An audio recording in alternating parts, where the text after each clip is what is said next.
नाशिकमध्ये एक धक्कादायक आणि खळबळजनक प्रकरण उघडकीस आलं आहे. कॅप्टन म्हणून ओळखला जाणारा आणि स्वतःला ज्योतिष म्हणून प्रसिद्ध केलेला अशोक खरात आता गंभीर गुन्ह्यात अडकला आहे. काल उशिरा रात्री नाशिक पोलिसांनी अशोक खरात याला बलात्काराच्या गंभीर आरोपाखाली अटक केली आणि आज त्याला न्यायालयात हजर करण्यात आलं.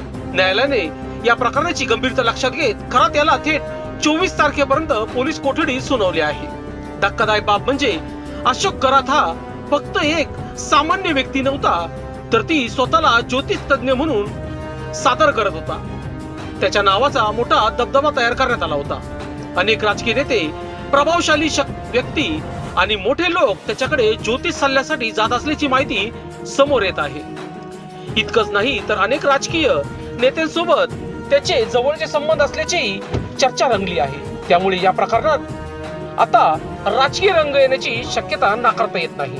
दरम्यान सिन्नर परिसरातील त्याच्या मंदिराशी संबंधित आणखी एक धागा समोर आला आहे. या मंदिराच्या समितीत काही महत्वाच्या व्यक्तीचा सहभाग असल्याची माहिती मिळते, ज्यामध्ये रुपाली चाकणकर यांचं नावही समोर येत आहे.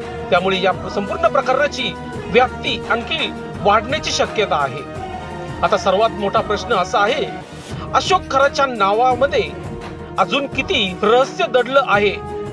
त्याच्या संबंधाचा वापर करून कुठले गैरप्रकार झाले का? आणि या प्रकरणात आणखी मोठं नाव समोर येणार का? असे अनेक प्रश्न उपस्थित केले जात आहे. सध्या पोलिसांकडून सखोल तपास सुरू असून येत्या काही दिवसात या प्रकरणात आणखी धक्कादायक खुलासे होण्याची शक्यता आहे. नाशिककरांनो, सावधान राहा, कारण विश्वासाच्या नावाखाली काय सुरू होतं हे आता समोर येत आहे.